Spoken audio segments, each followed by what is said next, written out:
वो गवादर है, उसे सूरज का शहर कहा जाता है। 12 महीने सूरज खूब चमकता है। वो एरिया इतना खूबसूरत है, प्रिंसेस ऑफ होप है। उस वक्त एंजेलिना जूली जो पाकिस्तान आई हुई थी, जो नाम था प्रिंसेस ऑफ होप, वो एंजेलिना जूली ने रखा था। एक और भी शोबा है जिसकी इकोनॉमी को रेवेन्यू जनरेट करते हैं और वो है टूरिज्म। तो सबसे अहम चीज है कि कल्चरल एक्सचेंजेस होते हैं लोकल पॉपुलेशन और फॉरेनर्स के दरमियान में। रेवेन्यू जनरेशन देखें तो इसमें सबसे बड़ा नाम इस वक्त अमेरिका का आ रहा है। $210 बिलियन सालाना टूरिज्म से जनरेट करते हमारा हैं। इंफ्रास्ट्रक्चर अब रेडी है और गवादर इंटरनेशनल एयरपोर्ट भी रेडी है। वो जो कनेक्टिविटी के हमारे इश्यूज थे वो तकरीबन हल होने जा रहे हैं और डानी से लेकर और गवादर तक, दूसरे लफ्जों में आप कराची से गवादर जीवनी तक कह सकते हैं। मोस्टली पाकिस्तानियों को उसका अंदाजा नहीं है, उसकी खूबसूरती उन्होंने देखी नहीं है और जगह जगह जो है वो टूरिस्ट स्पॉट्स बन रहे हैं, टूरिज्म के पार्क्स बन रहे हैं। बिस्मिल्लाहिर्रहमानिर्रहीम, अस्सलाम वालेकुम। मैं हूं डॉक्टर मुनव्वर हुसैन और आप देख रहे हैं डिप्लोमेटिक एंड करंट अफेयर्स का चैनल। और मेरे साथ राना गुलजार अहमद साहब हैं कनाडा से। आज हम बात करेंगे ग्वादर और टूरिज्म के हवाले से। चूंकि पाकिस्तान में अगर आप देखें 2001 से तो ज्यादातर जो इकोनॉमिक एक्टिविटी आपको नजर आती है वो रियल एस्टेट के अंदर नजर आती है और रियल एस्टेट से कोई इकोनॉमी जनरेट नहीं होती। इनफैक्ट जब तक आप इंडस्ट्रियलाइजेशन नहीं लाएंगे, जब तक कहा जाता है कि आपकी इकोनॉमी को बूस्ट नहीं मिलता। लेकिन इंडस्ट्रियलाइजेशन सिर्फ एक सोर्स नहीं है। इनफैक्ट इंडस्ट्रियलाइजेशन प्रॉस्पेरिटी लाता है और प्रॉस्पेरिटी फिर डेमोक्रेसी को प्रोमोट करता है क्योंकि मिडिल क्लास ऊपर आ जाती है। लेकिन इंडस्ट्रियलाइजेशन के हवाले से एक और भी शोबा है जिसके जरिए से आप अपनी इकोनॉमी को जनरेट करते हैं, बूस्ट देते हैं, रेवेन्यू जनरेट करते हैं, और वो है टूरिज्म। और टूरिज्म के हवाले से ये है कि इससे इंफ्रास्ट्रक्चर आपका डेवलप हो जाता है, आपका रेवेन्यू जनरेट होता है, मुलाजमतें जो है वो आपको बहुत सारी मिलती हैं। और उसके अलावा जो सबसे अहम चीज है कि कल्चरल एक्सचेंजेस होते हैं लोकल पॉपुलेशन और फॉरेनर्स के दरमियान में। अब अगर आप दुनिया की टूरिज्म के हवाले से रेवेन्यू जनरेशन देखें तो इसमें सबसे बड़ा नाम इस वक्त अमेरिका का आ रहा है, जो तो तकरीबन $210 बिलियन सालाना टूरिज्म से जनरेट करता है। इसी तरह स्पेन जो है $68 बिलियन, फ्रांस $60 बिलियन, और साउथ एशिया को देखें तो मालदीव $2.1 बिलियन जनरेट करता है, जो कि उसकी इकोनॉमी का 60% है, उसकी जीडीपी का 60% है। और अभी हमें पता है कि मालदीव के अंदर मोहम्मद बीजू साहब पावर में आए हैं और उनका स्टांस जो है वो एंटायर इंडिया है। इंडिया की उन्होंने, हालांकि चंद ही सिपाही थे फौज के, लेकिन उनको भी निकाला। पाकिस्तान का जहां तक ताल्लुक है तो 130वां नंबर आता है दुनिया में टूरिज्म के हवाले से और $352 मिलियन पाकिस्तान जनरेट करता है, जो कि इसकी इकोनॉमी का तकरीबन 0.1% बनता है। इंडिया की हालत हमसे बेहतर है और इंडिया का तकरीबन 1.1% ऑफ जीडीपी इसी टूरिज्म से जनरेट होता है। अप्रैल से जून 2023 इस साल का जो डेटा मेरे पास है वो तकरीबन 316 मिलियन टूरिस्ट जो है ग्लोबली वो निकले हैं और इकोनॉमी का तकरीबन, ग्लोबल इकोनॉमी का 33% बनता है और दिसंबर तक ये तादाद तकरीबन $7.71 ट्रिलियन इसकी कंट्रीब्यूशन है ग्लोबल इकोनॉमी में। और टूरिस्ट तकरीबन 935 मिलियन टूरिस्ट दुनिया में उन्होंने टूर पे किया है। साउथ एशिया के अलावा अगर आप मिडिल ईस्ट देखें तो 2023 में सबसे ज्यादा बड़ा रीजन टूरिज्म के हवाले से मिडिल ईस्ट उभरा है और इसमें इनफैक्ट बहुत सारे इवेंट्स हुए, जैसे कतर में फुटबॉल का वर्ल्ड कप था, जिसे फीफा का वर्ल्ड कप कहते हैं आप। उसके अलावा सऊदी अरब ने तकरीबन 58% टूरिज्म में इजाफा किया है, जॉर्डन में 23% इजाफा हुआ है। तो पाकिस्तान इस हवाले से क्या इकदाम कर रहा है, सी पैक का क्या कनेक्शन बनता है टूरिज्म के हवाले से, ये वो सवालात हैं जिसके जवाब हम राना साहब से आज लेने की कोशिश करेंगे। राना साहब, सबसे पहले तो बहुत शुक्रिया आपके वक्त का। Thank you. राना साहब, सबसे पहले तो काइंडली ये बताइएगा, मैंने आपके सामने एक मुख्तसरन फिगर्स रख दी हैं कि टूरिज्म किस तरह ग्लोबल इकोनॉमी के अंदर अपनी कंट्रीब्यूशन दे रही है। तो सीपैक का क्या ताल्लुक बनता है टूरिज्म के हवाले से? क्या सीपैक आपको लगता है कि टूरिज्म को प्रमोट कर पाएगी और पाकिस्तान की इकोनॉमी को एक बूस्ट मिलेगा? जी बहुत शुक्रिया डॉक्टर साहब। देखिए, पहले तो इस चीज को समझना होगा कि 70s में अगर आप देखें तो पाकिस्तान में जो टूरिज्म था, इंटरनेशनल कम्युनिटी का पाकिस्तान में आना जाना बहुत ज्यादा था, क्योंकि हमारी जो गिलगित वैली है खास तौर पे, जिसे रूफ ऑफ द वर्ल्ड कहते हैं, उसके लिए जो है पूरी दुनिया से लोग चलते थे। इसी तरह हमारा मोइंजोदाड़ो है, ठीक है, इसी तरह गंधारा सिविलाइजेशन है। रिलीजियस टूरिज्म बहुत ज्यादा था, वो सिखों का है, वो चाइनीज का है, जापानीज का है, वो अपनी अपनी साइट्स को देखने के लिए आया करते थे। तो 70s, इवन 80s के शुरू तक जो है वो हमारा जो टूरिज्म का पोर्शन था पाकिस्तान की इकोनॉमी में वो क्लोज टू 7-8% होता था, जो कि बहुत बड़ा चंक था उस वक्त। लेकिन सेवन बदकिस्मती से एट जब परसेंट हम, ऑफ जीडीपी सर।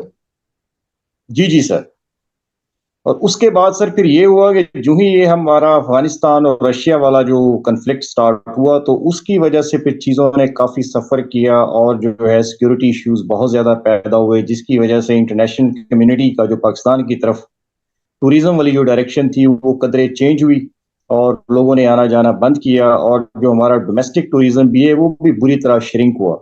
बहरहाल जो सीपेक है इस वक्त वो एक ताज़ा हवा के झोंके की तरह है। उसकी दो सॉलिड रीजंस हैं। पहली बात, आपको पता है कि टूरिज्म चाहे वो डोमेस्टिक है इंटरनेशनल है, वो उसी वक्त ही परवान चढ़ता है जब आपके पास इंफ्रास्ट्रक्चर होता है। साइट्स आपके पास जितनी अच्छी हो, हिस्टोरिकल हो, वो मेहरगढ़ सिविलाइजेशन है या वो मोहिंजोदाड़ो है या दूसरी जगह, अगर उन तक पहुंचने के लिए आपके पास रास्ते या रोड्स या इंफ्रास्ट्रक्चर या एयरपोर्ट्स उस तरह के नहीं है या उस तरह की फैसिलिटीज ही नहीं है, तो फिर लोग नहीं आते बाहर से। तो क्या आपका लोकल बंदा भी ट्रैवल नहीं करता है फैमिलीज के साथ। तो सीपेक का कमाल ये है कि उसने जो हमारा इंफ्रास्ट्रक्चर है वो चेंज कर दिया है। वो गिलगित से लेकर गवादर और पूरे पाकिस्तान, आप इवन सिंध में देखें, पंजाब में देखें, तो जो सीपेक के अंडर जितने मोटरवेज हाईवेज बने हैं, जो बन चुके हैं, उसने बिल्कुल उसको चेंज करके रख दी है। उसकी मैं ताज़ा मिसाल आपको दूं, आजकल लोग सवात और केपीके की तरफ बहुत ज्यादा जाते हैं, बल्कि लाखों की तादाद में ईद पे छुट्टियों पे जाते हैं। रोड्स इवन जैम हो जाते हैं, लोगों को जगह नहीं मिलती। उसकी रीजन ये है कि अब इंफ्रास्ट्रक्चर इतना क्लास का बन गया अंडर सीपेक कि अब हर दूसरे बंदे ने जो है वो ट्रैवल करना शुरू कर दिया है, जो कि इससे पहले ये था कि रोड्स या फैसिलिटीज उस तरह की नहीं थी, लोग अवॉइड करते थे। बट अब माहौल जो है वो चेंज हुआ है और हमारा डोमेस्टिक जो है वो तो टूरिज्म बहुत कह लें कि आगे बढ़ा है, लेकिन अब बारी है हमारे इंटरनेशनल जो टूरिस्ट हैं, जो 70s में 60s में पाकिस्तान आते थे, तो वो हम एक्सपेक्ट कर रहे हैं कि नेक्स्ट ईयर 2024-25 से वो दोबारा से शुरू होने जा रहा है। उसकी रीजन यही है कि हमारा इंफ्रास्ट्रक्चर अब रेडी है और गवादर इंटरनेशनल एयरपोर्ट भी रेडी है। वो जो कनेक्टिविटी के हमारे इश्यूज थे वो तकरीबन हल होने जा रहे हैं, और गवादर एयरपोर्ट के बाद ये समझा जा रहा है, और अभी लास्ट वीक एक बहुत बड़ी मीटिंग भी हुई है गवादर डेवलपमेंट अथॉरिटी की, बल्कि उन्होंने अपनी एक कमेटी बनाई है, टूरिज्म की कमेटी, जो इस सारे प्रोसेस को फैसिलिटेट कर रही है और वो टूरिज्म को बिजनेसेस के साथ साथ बहुत ज्यादा फोकस कर रही है, क्योंकि जो हमारी खास तौर पे जो कोस्टल पट्टी है, गड्डानी से लेकर और गवादर तक, दूसरे लफ्जों में आप कराची से गवादर जीवनी तक कह सकते हैं, एक तो ये विर्जन है बिल्कुल। मोस्टली पाकिस्तानियों को उसका अंदाजा नहीं है, उसकी खूबसूरती उन्होंने देखी नहीं है और उन्होंने इस इलाके का ट्रैवल नहीं किया है। अब चूंकि इंफ्रास्ट्रक्चर बन गया है और इस पूरे एरिया में जगह जगह जो है वो टूरिस्ट स्पॉट्स बन रहे हैं, टूरिज्म के पार्क्स बन रहे हैं, जैसे अभी कुंड मलीर में भी ये कंप्लीट भी हुआ है और कुछ पे मजीद काम हो भी रहा है। तो ये बहुत क्लास का काम हुआ है अंडर सीपेक और होने जा रहा है। तो अगले एक साल में हम देख रहे हैं कि वो जो रिवाइवल है हमारा 60s 70s वाला, वो इंशाल्लाह होने जा रहा है और दोबारा से जो है हमारी जो इकोनॉमी है, एक्सपेक्ट ये किया जा रहा है कि 2030-32 तक जो है ये 10% के आसपास दोबारा जो है ये टच करेगा इंशाल्लाह हमारा। राना साहब आपने सही कहा, 70s में तो मैं देख रहा था, 60s और 70s में कराची तीसरी बड़ी डेस्टिनेशन थी, और स्पेशली सऊदिया से, अरब वर्ल्ड से, यूएई से लोग यहाँ पे आते थे, खुद वेस्टर्न वर्ल्ड से लोग यहाँ पे आते थे। और ये मैं हमेशा ये तनकीद करता हूँ कि जो हमने कोल्ड वॉर में जो वॉर लड़ी है, इसका हमने प्लान बी तैयार नहीं किया था कि इसके असरात हमारे माशरे के ऊपर क्या पड़ेंगे, हमारी इकोनॉमी पे क्या पड़ेंगे, हमारी पॉलिटिक्स पे क्या पड़ेंगे। और फिर 2001 के बाद भी हमने यही किया। बहरहाल ये बड़ा आपने तफसीलन बताया। गवादर का क्या कनेक्शन बनता है? आपने तो सी पैक इंफ्रास्ट्रक्चर की बात की, बिल्कुल आपने सही कहा कि नॉर्थ के अंदर जो लोकल टूरिज्म है उसको एक एनकरेजमेंट मिली है, क्योंकि इंफ्रास्ट्रक्चर अच्छा है, रोड्स अच्छे हैं। लेकिन क्या गवादर के एयरपोर्ट बनने के बाद, चूंकि एयरपोर्ट अब बन गया है, उसका इफ्तिताह होगा, आपको लगता है कि जो टूरिज्म है वो प्रमोट होगी, स्पेशली इंटरनेशनल टूरिज्म, यानी फॉरेनर्स आएंगे हमारे यहाँ? लोकल्स तो जाएंगे इनफैक्ट, लेकिन फॉरेनर्स आ पाएंगे? जी सर, पहली बात तो जो गवादर है उसे सूरज का शहर कहा जाता है। 12 महीने सूरज खूब चमकता है। आजकल पंजाब सिंध केपी के धुंध में हटा हुआ है, सूरज नहीं निकल रहा, लोग परेशान है, ठंड बहुत ज्यादा है। हमारे यहाँ भी कनाडा में जब इस तरह का वेदर होता है, आजकल यहाँ भी ऐसा ही वेदर चल रहा है, बल्कि आज रात जो है बड़ी हैवी स्नोफॉल होनी है, जिसके लिए हम रेडी बैठे हुए हैं इस वक्त। अच्छा। तो लोग यहाँ से ट्रेवल करते हैं इन दिनों में, वो नॉर्मली जमेका है, क्यूबा है, मेक्सिको है, जो गर्म डेस्टिनेशन हैं उसकी तरफ जाते हैं।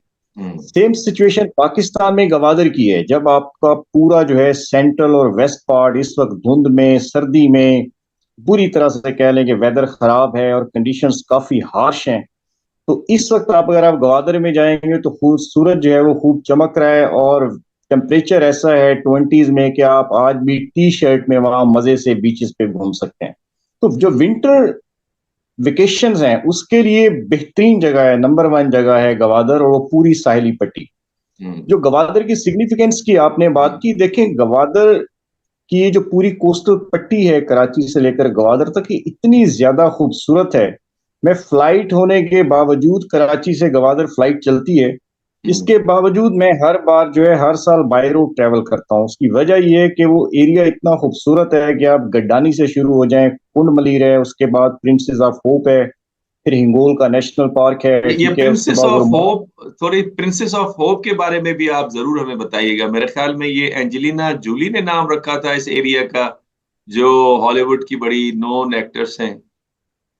जी, हमारे यहाँ हुआ ये था कि 2004 में जब पहली बार ये कोस्टल हाईवे कंप्लीट हुआ कराची से गवादर के बीच में, तो फिर जो है वो पहली बार जो कनेक्टिविटी हुई, वो रोड इतना अच्छा बना कि फिर लोगों ने आना जाना जो है वो शुरू किया, खास तौर पे सिंध के लोगों ने। हम्म। तो उस वक्त फिर एंजेलिना जूली जो पाकिस्तान आई हुई थी, उनको स्पेशली विजिट कराया गया उस कोस्टल हाईवे का, क्योंकि वो खूबसूरत इतना ज्यादा है। और आपको पता है कि ये जो वेस्ट के लोग हैं, ये नेचुरल जो होता है सीन्स उसको ज्यादा पसंद करते हैं, समंदर हैं, पहाड़ हैं, तो उसको खास तौर पे ले जाया गया। तो जब वो उसने विजिट किया, तो जो हमारा हिंगोल का एरिया है, खास तौर पे उसे बूजी टॉप भी कहते हैं, कुंड मलीर क्रॉस करते ही जो है ना, बहुत ही खूबसूरत एक पहाड़ी सिलसिला है, कमाल की जगह है देखने की। हम्म। तो हम्म। वहां पे जो है बहुत सारे स्टेचूज बने हुए हैं, वो हजारों की तादाद में कुदरत के तराशे हुए स्टेचूज। हर हम्म। स्टेचू में आप बहुत कुछ देख सकते हैं, बहुत सी चीजें आपको नजर आती हैं, ठीक है, इंसान हैरान परेशान हो जाता है।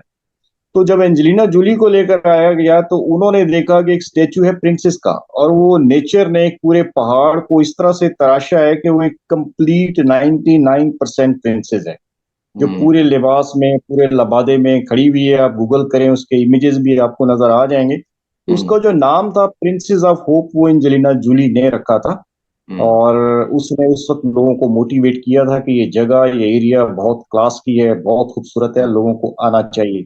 लेकिन हम्म। सिर्फ यही नहीं है, आप उरमाड़ा से गवादर जाएं, ठीक है, उरमाड़ा गवादर के बीचेस बहुत खूबसूरत हैं। इसी तरह जो हमारा आखिरी शहर है जीवनी, वहां पे जो है एक हट बना हुआ है, जिसे अच्छा। विक्टोरिया हट कहते हैं, लकड़ी का।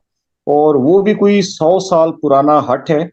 और मजे की बात है, उसकी कहानी ये है कि कहते हैं कि जो मलका विक्टोरिया थी अर्ली 40s में, हम्म। ये 1940-42 की हम बात कर रहे हैं, कि वो जो है उसने डिसीजन लिया कि मुझे जो है विजिट करना है जीवनी का, क्योंकि जो दुनिया का खूबसूरत तरीन सनसेट है, गुरूब आफ्ताब है, वो जीवनी जो कि तहसील है गवादर की, जो आखिरी तहसील है पाकिस्तान की, उसके बाद ईरान शुरू हो जाता है, तो उसका सनसेट है। मैंने हम्म। बार बार उसका खुद भी विजिट किया है, बहुत कमाल का है। मैंने वैसा वाकई सनसेट दुनिया में कहीं नहीं देखा।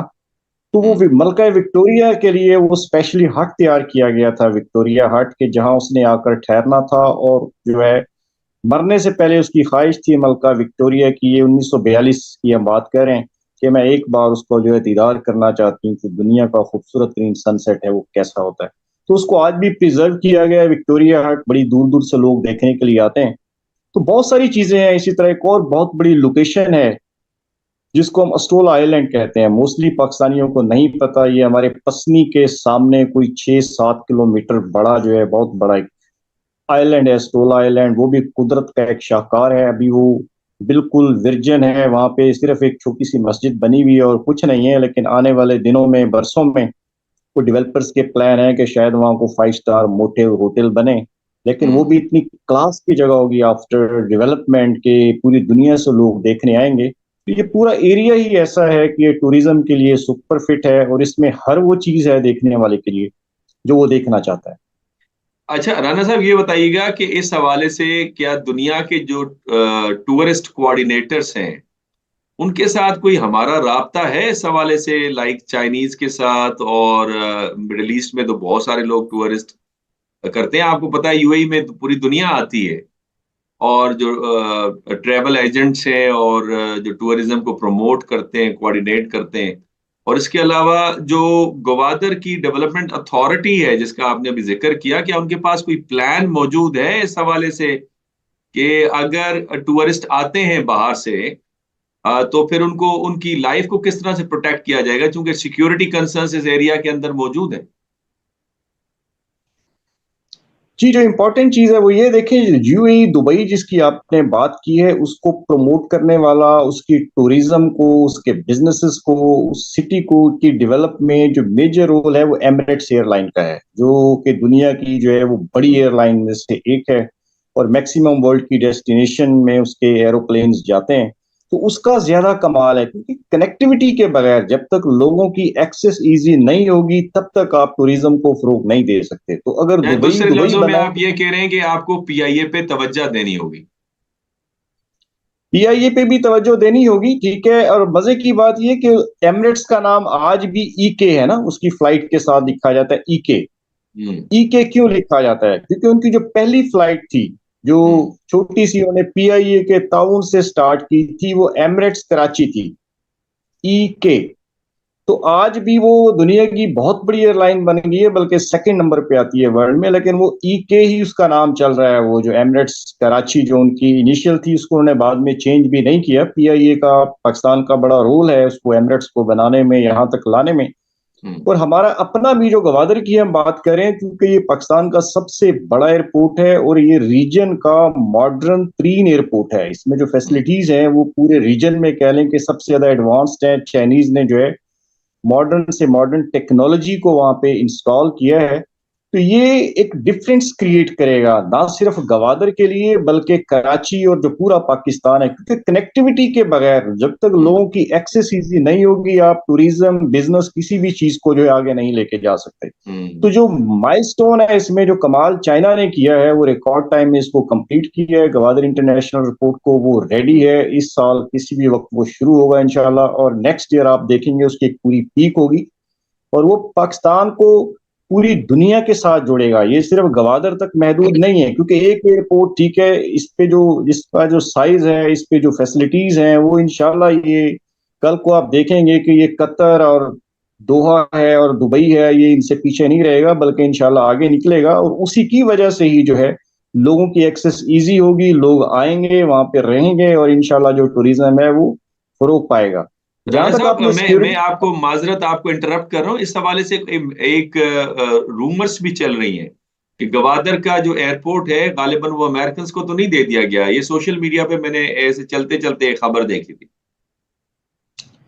सर हमने 3 हफ्ते पहले बात की थी। जो फेक न्यूज है वो बहुत बड़ा चैलेंज है। जो फेक न्यूज की फैक्ट्रीज हैं सोशल मीडिया पर, हम्म। जिसमें पेड ज्यादा है, 70 to 80% लोग जो पेड हैं वो इस तरह की फेक न्यूज को बहुत ज्यादा प्रमोट करते हैं। जो एंटी सीपेक लॉबी है वो बहुत एक्टिव है।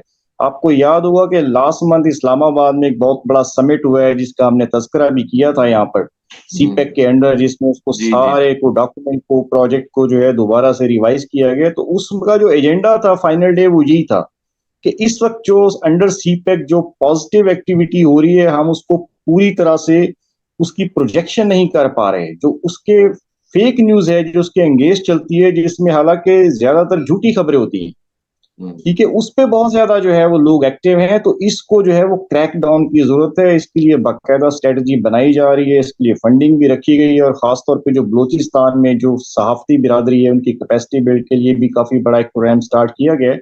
हम्म। तो वो जो आप बात करें ये फेक न्यूज हैं, इस अच्छा, तरह की न्यूज़ेस अब बहुत ठीक है, नंबर ज्यादा होते ये अच्छा हुआ आपने क्लियर कर दिया।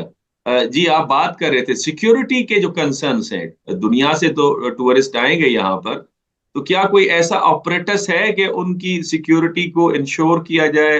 कोई first phase, second phase, third phase, कोई इस तरह का बनाया हो? सर इस पे पहले भी हमने थोड़ी सी बात की थी। देखिए गवादर आज की डेट में भी वो पाकिस्तान का महफूज तरीन शहर है। सिटी के अंदर आने जाने वाले की प्रॉपर स्क्रीनिंग होती है, प्रॉपर चेकिंग होती है। ठीक है, गवादर सिटी के अंदर आज भी चिड़िया पर नहीं मार सकती। वहां पे जो सिक्योरिटी है वो कराची, लाहौर, इस्लामाबाद से मच बेटर है। ठीक है, उसको मैं साल में 2 बार खुद as a overseas Pakistani experience करता हूँ। सेकंड जो चीज है, जो ऑलरेडी हमारा कोस्टल हाईवे है कराची से लेकर गवादर तक, वो बिल्कुल सेफ एंड सिक्योर है। उस पर कोई ऐसे इंसिडेंट्स नहीं होते। जो रेजिस्टेंस है या सिक्योरिटी के जो इश्यूज हैं, वो हमने लास्ट टाइम भी बात की थी, वो मकरान बेल्ट में तुर्बत और पंजगूर अवारान के सराउंडिंग में है। जब भी इस तरह के वाकयात होते हैं, आप न्यूज को थोड़ा सा गौर से सुनेंगे, बात पूरे बलूचिस्तान की होती है। बलूचिस्तान आधा पाकिस्तान है। ठीक है, बहुत बड़ा उसका एरिया है, 46-47% एरिया है। आपको पता है कंट्री का, तो बलूचिस्तान कहीं भी इंसिडेंट छोटा सा भी हो तो वो उसको जोड़ देते हैं गवादर सी पैक के साथ। गवादर के साथ। जबकि उसका जो डिस्टेंस अगर आप मैयर करेंगे तो वो कुछ 700 किलोमीटर दूर। अब 700 किलोमीटर, ये इतना ही जितना मुल्तान से इस्लामाबाद का फासला है ना, तो वो लोग जोड़ने की कोशिश करते हैं, जो एंटी सी पैक लॉबीज हैं जो काम कर रही हैं। ठीक है, जो हमारा कोस्टल हाईवे ऑलरेडी सेफ है, गवादर ऑलरेडी सेफ है। और हमने बताया था कि ये एक वॉल्ड सिटी है, इसके चारों तरफ जो है वो बाढ़ लग रही है, आधी लग चुकी है, मजीद अभी लगना है। तो इसकी सिक्योरिटी पे जो है इस साल और अगले 2 सालों में बहुत ज्यादा काम होने जा रहा है। इसकी फर्दर जो सिक्योरिटी है उसको इम्प्रूव किया जा रहा है। तो वो इंशाल्लाह गवादर के अंदर किसी को कोई प्रॉब्लम नहीं होगा, या कोस्टल हाईवे पे प्रॉब्लम नहीं होगा, वो आज भी नहीं। ठीक है, लेकिन सीइंग इज द बिलीविंग। ठीक है, जब आप खुद जाएंगे, खुद आप रहेंगे गवादर में, आपने खुद 3 दिन गुजार लिए, तो आप कहेंगे यार वाकई ये इस्लामाबाद से ज्यादा महफूज शहर है। क्योंकि बातों से जो है आप लोगों को इतना कन्विंस नहीं कर सकते। तो मेरे साथ कनाडा से, अमेरिका से, ठीक है, ओवरसीज बहुत सारे पाकिस्तानी मेरे साथ ट्रेवल करते हैं। और जो एक बार ट्रेवल कर आता है वो इन्वेस्टमेंट भी करता है गवादर में, और वो गवादर का जो है कहने के इन्वेस्टर बन जाता है। ठीक है, तो मैंने बहुत सारे लोगों को फैसिलिटेट किया है, फ्यूचर में भी हम करते रहेंगे। तो सिक्योरिटी के इश्यूज जो सराउंडिंग में भी हैं उसको इंशाल्लाह इस साल 2024 और 25 में प्रॉपरली हैंडल कर लिया जाएगा। उसके लिए पूरा एक मैकेनिज्म बन चुका है। बहुत शुक्रिया राना साहब। आज हमने बात की गवादर के टूरिज्म के हवाले से कि आपने बड़ी खूबसूरत जगहों का जिक्र किया। इनफैक्ट हम अपने नाजरीन को हमने तस्वीरों के साथ वो जगहें दिखाई भी। और उम्मीद है कि यहाँ टूरिज्म प्रमोट होगी, पाकिस्तान की इकोनॉमी में कलीदी किरदार इंशाल्लाह अदा करेगा। जिस तरह आपने फरमाया कि किसी वक्त 6 to 7% हमारे जीडीपी का जो है कंट्रीब्यूशन टूरिज्म प्ले करती थी। तो इंशाल्लाह फिर जी, दो नेक्स्ट तीन वीक। दो जी एक बातें अगर आप थोड़ी इजाजत दें, 1-2 मिनट में अगर बातें कर जी। दूं जो इस वक्त पाइपलाइन में है। एक तो पीटीडीसी ऑलरेडी जो है गवादर इंटरनेशनल एयरपोर्ट पे अपना जो काउंटर है, ऑफिस है, उसके बनाने की अनाउंसमेंट कर चुका है। वो अगले चंद महीनों में पीटीडीसी का बाकायदा जो एक काउंटर है वो गवादर इंटरनेशनल एयरपोर्ट पे इंस्टॉल होने जा रहा है।